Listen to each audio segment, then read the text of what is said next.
Pengadilan Negeri Jakarta Selatan menerima sebagian gugatan pra-peradilan Roy Suryo dalam kasus fitnah ijazah Presiden ke-7 RI Joko Widodo. Hakim menyatakan penggeledahan, penangkapan, dan penahanan Roy Suryo tidak sah. Pasca putusan, Roy juga mengajukan pra-peradilan baru atas penetapan dirinya sebagai tersangka. Langkah Roy memunculkan pertanyaan sejauh mana mekanisme kontrol terhadap penyidikan dapat dijalankan. Untuk membahas lebih lanjut telah bergabung bersama kami Guru Besar Ilmu Hukum Universitas Al-Azhar Indonesia, Suparji Ahmad. Selamat sore Pak Suparji. Selamat sore Mbak. Ya Pak, kan ini hakim mengabulkan sebagian gugatan pra-peradilannya Roy ya, khususnya terkait penggeledahan, penangkapan dan juga penahanan. Ini makna putusan tersebut apa Pak?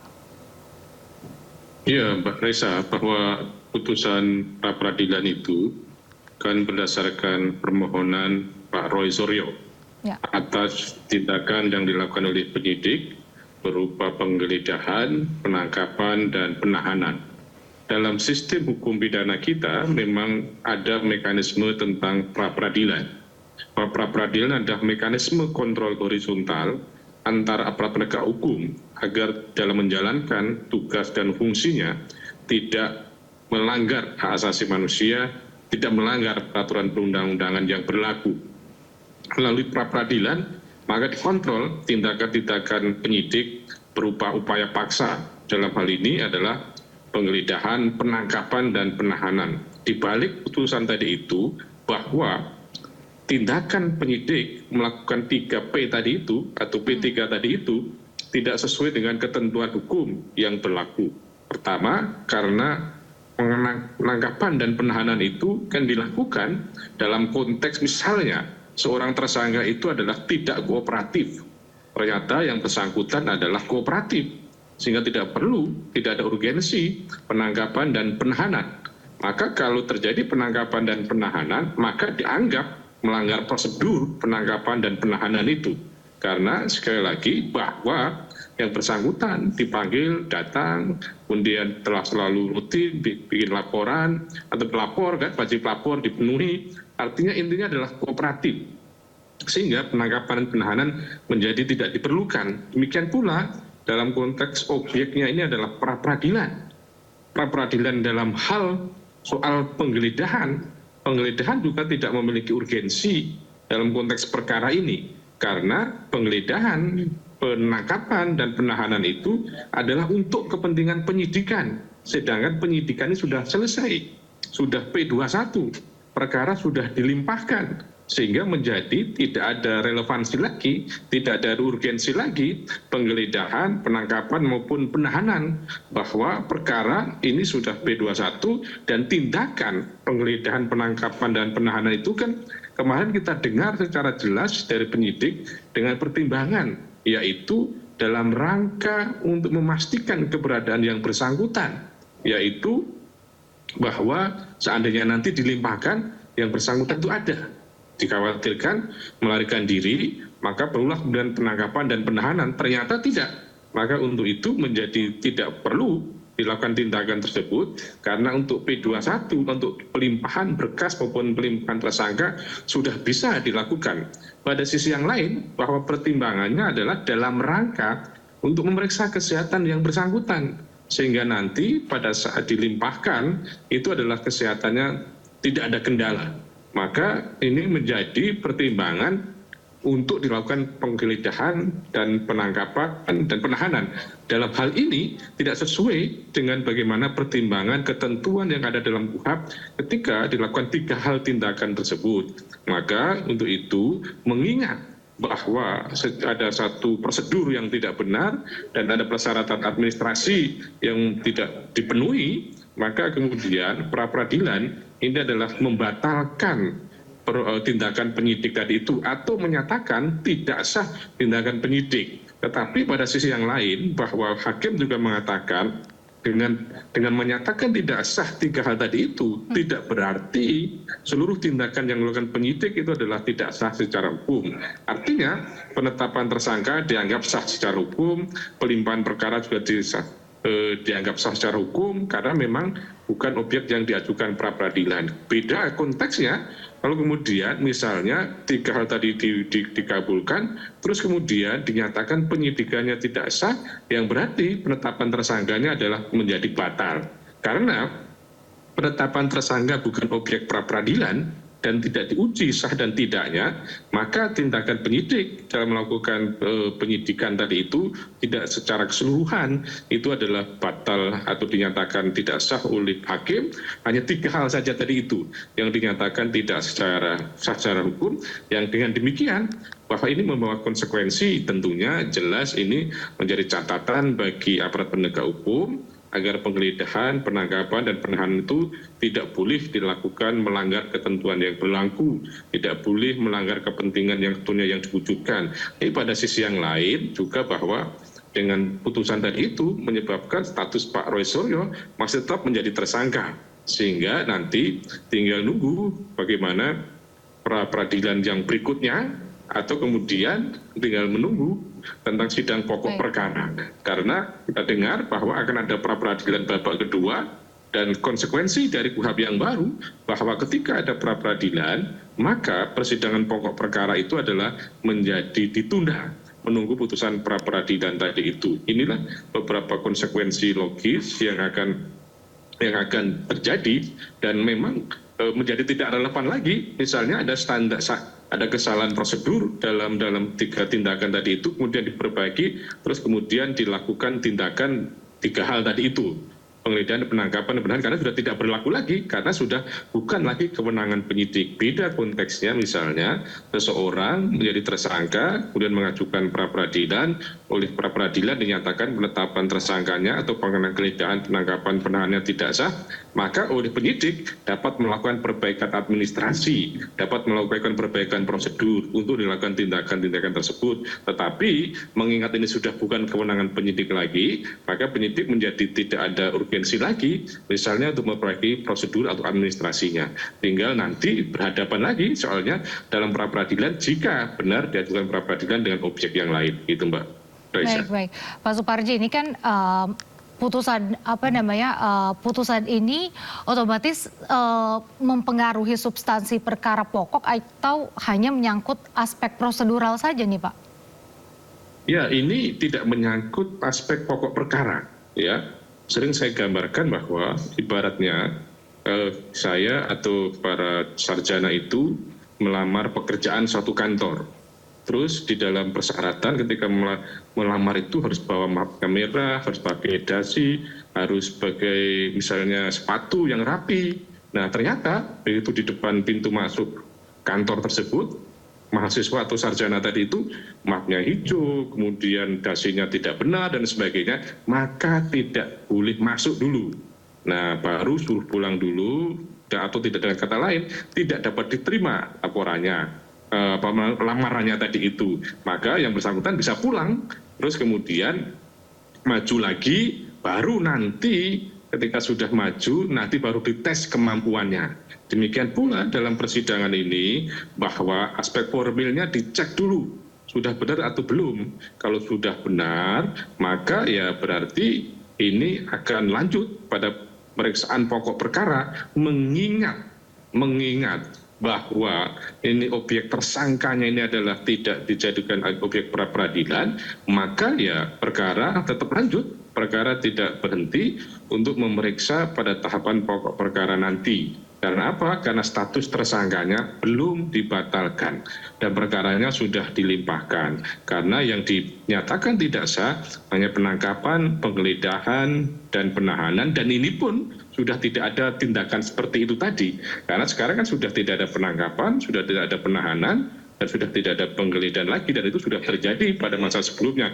Kecuali kalau yang bersangkutan sekarang itu sedang dalam tahanan, maka dengan seandainya dinyatakan tidak sah penahanannya, maka yang bersangkutan harus dikeluarkan karena syarat untuk melakukan penahanan tadi adalah tidak sah secara hukum. Maka perkara ini belum menyangkut aspek pokok perkara, karena di dalam sebuah penegakan hukum itu kan tentunya substansi itu juga yang menjadi inti dari satu proses pengujiannya, Dan pada sisi yang lain, maka kemudian adalah aspek prosedur dan aspek kewenangan pun juga yang menjadi bagian yang harus diujikan.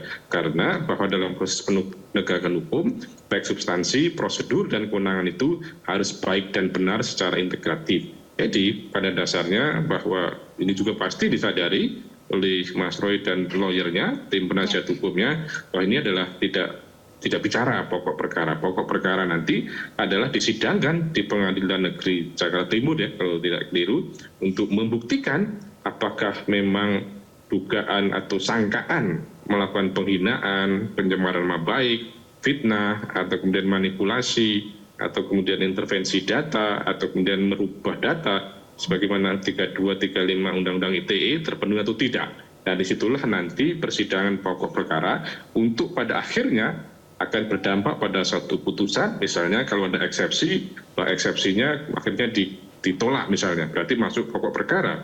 Dan kalau pokok perkara akan berdampak apakah putusannya bersalah, dimaafkan, dilepaskan, atau kemudian dibebaskan, atau kemudian ada tindakan hukum lainnya. Jadi ini pokok perkara masih menanti, kecuali nanti status tersangkanya itu dibatalkan oleh pra-peradilan itu. Ya. Pak Suparji dan juga pemirsa, ini selesai pra-peradilan terkait penangkapan kuasa hukum Roy Suryo ini menyatakan masih akan mengajukan pra-peradilan baru yang menuntut pokok perkara pasal 32 ayat 1. Patut berbahagia dan berbangga hari ini, tetapi yang saya ingin garis bawahi, perjuangan kita itu masih panjang. Masih ada nanti Jumat kita memulai pra-peradilan yang baru. Nah, pra-peradilan yang baru ini akan menentukan pokok perkara nanti. Karena kita akan mengajukan pasal 32 ayat 1 yang kami anggap itu adalah pasal selundupan hanya untuk bagaimana bargaining power penyidik bisa menahan sewaktu-waktu baik Mas Roy maupun Dr. Tifa. Karena itu kita akan ajukan, kita berusaha insya Allah rontokkan pasal ini, karena pasal ini paling tidak menurut kami tidak disertai dengan fakta dan peristiwa yang sesungguhnya. Tidak disertai dengan dua alat bukti yang cukup. Itu perjuangan kita yang harus kita jalani berikutnya dan mohon dukungan. Dan sekali lagi bahwa ini tidak bermaksud untuk menghambat pokok perkara, karena pra-peradilan ini adalah hak yang diberikan oleh undang-undang dan terbuka kepada tersangka dan terbukti. Ternyata hari ini pra-peradilan itu paling tidak memulihkan harkat Mas Roy bahwa proses penggeledahan, penahanan dan penangkapan dan penahanan itu tidak sah. Dan hakim tadi memastikan bahwa Mas Roy adalah orang yang patuh, orang yang kooperatif, orang yang melakukan wajib lapor sesuai dengan perjanjian dengan penyidik agar tidak ditahan sebanyak 30 kali. Sehingga yang menciderai janji itu bukan Mas Roy, tetapi penyidik sendiri yang menangkap tiba-tiba, yang menahan tiba-tiba. Ya Pak Suparji, ini kan pasca putusan tadi pihak Roy ini kembali mengajukan pra-peradilan atas penetapan dirinya sebagai tersangka ya untuk pokok perkaranya. Ini apakah emang seseorang dimungkinkan untuk mengajukan pra-peradilan lebih dari satu kali dalam perkara yang sama kalau objeknya berbeda ini atau bagaimana Pak sebenarnya?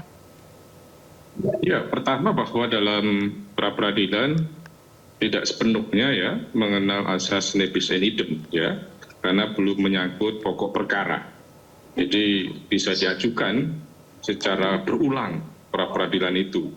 Dan yang kedua, ini juga tidak menjadi halangan untuk mengajukan pra-peradilan karena objeknya berbeda. Ya, objeknya berbeda. Bahwa pra-peradilan untuk penetapan tersangka saja, kadang ada yang diajukan sekali, 2 kali, atau kemudian 3 kali. Apalagi ini adalah berbeda. Kemarin P3, penggeledahan, penangkapan, dan penahanan. Nah, besok menarik adalah sebetulnya apa sasaran objek pra-peradilannya. Apakah penetapan tersangka dengan pasal 32 Undang-Undang ITE itu adalah tidak sah secara hukum. Karena apa? Karena tidak cukup alat bukti. Jadi, kalau itu yang dituju, maka akan menarik tentang pembuktian unsurnya. Tapi diduga kuat bahwa nanti akan muncul jawaban bahwa yang terpenting sudah memeriksa saksi, sudah memeriksa surat, memeriksa ahli, memeriksa petunjuk, memeriksa yang bersangkutan, maka secara formil penetapan tersangka dengan pasal 32, 35, atau kemudian pasal 33, 34 KUHP yang baru itu menjadi bukan kewenangan pra-peradilan. kewenangannya adalah di pokok perkara, yaitu soal terpenuhi atau tidak terpenuhinya. Kan yang dipersoalkan adalah bahwa pasal 32 ayat 1 Undang-Undang ITE ini sebagai satu ketentuan yang diselundupkan tadi, maksudnya Pak Refli tadi, dan yang kedua sebagai dasar untuk supaya bisa menahan karena ancaman hukumannya lebih dari 5 tahun, atau sebetulnya karena tidak cukup alat bukti. Nah ini yang akan berbeda konteksnya pra peradilan dengan objek ya penetapan tersangka, khususnya pasal 32 ayat 1 Undang-Undang ITE. Nanti ini perdebatannya adalah ini sudah dianggap masuk pokok perkara, pembuktian, atau sekedar sebenarnya aspek formilnya saja, bahwa ini yang banyak diuji di pra peradilan. Tetapi bahwa soal sah atau tidaknya penerapan pasal tadi itu adalah kembali pada majelis hakim, pada hakim tunggal untuk menilai. Jadi bahwa ini bukan perkara yang nibis in idem, karena masih pra peradilan, dan yang kedua adalah tidak menyangkut objek pra peradilan yang sama, dan ini kemudian memang dimungkinkan untuk diajukan, tinggal bagaimana kemudian hakim menyikapinya, apakah ini memang masih menjadi kompetensi dari pra peradilan atau tidak berkompetensi dari pengadilan pokok perkara, mengingat ini adalah menyangkut terpenuhi atau tidak terpenuhinya alat bukti penetapan tersangka pasal 32 ayat 1 Undang-Undang ITE gitu. Oke, Pak Suparji, kalau nantinya permohonan pra peradilan yang terkait penetapan tersangka ini yang baru ini juga dikabulkan, apa konsekuensinya, konsekuensi hukum bagi proses penyidikannya? Dan sebaliknya kalau misalnya pra peradilannya ditolak, gimana posisi hukum Roy? Ya, kalau misalnya yang diuji adalah hanya soal pasal 32 ayat 1 Undang-Undang ITE, bahwa kan masih ada pasal-pasal lain yang kemudian bisa dijadikan dasar menetapkan tersangka Pak Roy, yaitu pencemaran nama baik, fitnah, dan kemudian adanya manipulasi atau kemudian merubah data yang di 35 Undang-Undang ITE. Jadi atau kemudian pencemaran nama baik atau fitnah masih belum jadikan objek pra peradilan. Jadi artinya seandainya ini dikabulkan, maka masih menjadi tersangka dalam konteks pasal yang lain tadi itu.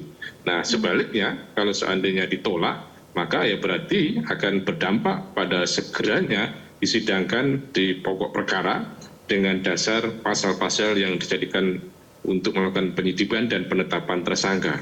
Jadi bahwa kita tidak tahu strategi apa yang dipakai Pak Roy, kenapa kemudian penetapan tersangka hanya satu pasal saja yang diuji, sementara pada pasal-pasal lain tidak diujikan. Apakah ini satu strategi panjang, perjalanan panjang, kan ini tadi dibilang masih langkah awal untuk langkah yang panjang, tapi atau kemudian memang yang lain menganggap sudah sesuai dengan prosedur sehingga tidak perlu diuji di pra peradilan. Jadi konsekuensinya kalau hanya pasal 32 yang dikabulkan, maka masih ada pasal-pasal lain yang dijadikan dasar untuk menetapkan tersangka, yang artinya penetapan tersangka kan kemudian menjadi tetap melekat, kecuali nanti juga muncul perdebatan, karena ini satu surat kan. Misalnya satu surat itu pasalnya yang satu dihapuskan, mungkin nggak yang lain juga dihapuskan juga gitu loh. Nah itu adalah nanti pada konteks penilaian dari pra peradilan nanti itu. Ya. Baik. Terima kasih Pak Suparji telah berbagi bersama kami dan terima kasih juga atas waktunya di Sinde Sore. Sehat selalu Pak. Terima kasih Pak. Baik, izin.